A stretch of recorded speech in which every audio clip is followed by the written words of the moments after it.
Поэтому от этого проекта еще будет два гостей республики. Мы рады снова с Красноярским академическим симфоническим оркестром приехать к вам и исполнять для вас музыку ваших выдающихся тувинских композиторов.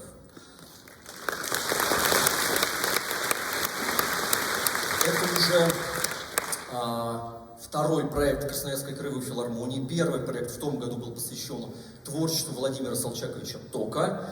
И в этом году проект посвящен Ростиславу Канденбилю, Хрушолу Дамба. Вот в рамках проекта, Виктор Сергеевич уже говорил, будет действительно проделана большая и колоссальная работа. То есть 3 концерта пройдут. Ровно через месяц мы сделаем аудиозапись всех тех сочинений, которые сегодня прозвучат. Будет сделан сайт, посвященный композиторам. Будут изданы партитуры. Будет написано большое количество музыковических работ. Я хочу поблагодарить Тувинскую государственную филармонию имени Валерия Михайловича Халилова, музыкальный колледж имени Чиргалула, Национальный архив, библиотеку имени Пушкина за предоставление нотного материала, рукописных партий, без которых не получилось бы набрать все эти сочинения, которые сегодня прозвучат в концерте.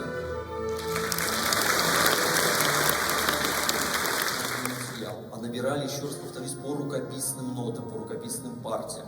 В Красноярске набирали Ирина Корнева, это замдиректора по учебной воспитательной работе.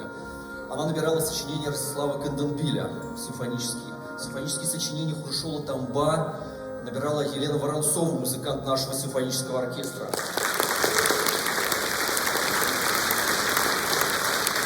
А это колоссальный труд. Симфоническая поэма «Моя Тува», которая сегодня прозвучит, заняла у Елены где-то, наверное, 2 или 3 месяца. Сколько это кропотливая работа Канденбиля. Это Урана Хамушку и Чойгана Камбусамдан. Подробную биографию Канденбиля и Дамба. Разбор музыкальных сочинений. Вступительное слово к сборнику нот. Все это сделает профессор Новосибирской консерватории Екатерина Константиновна Карелина.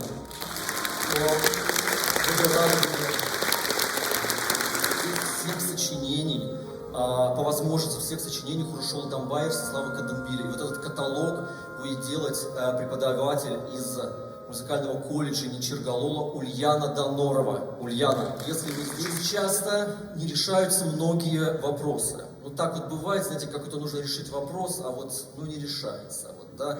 И думаешь, что уже ничего не решится. Обращаешься к этому человеку, и вот так по щелчку все разрешается. Такой идейный вдохновитель и помощник в проекте Владимира Тока и в нынешнем проекте. Своего рода такой локомотив, который очень часто все это сдвигает.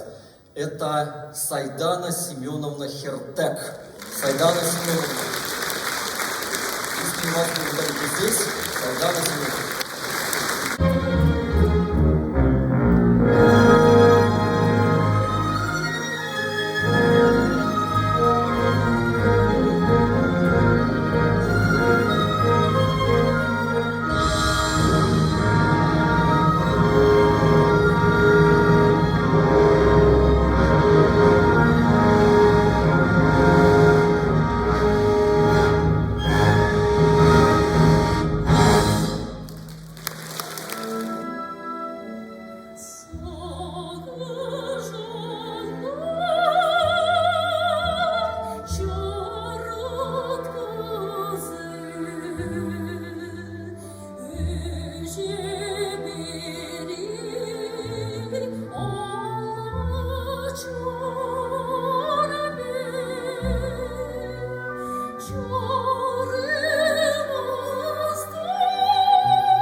Thank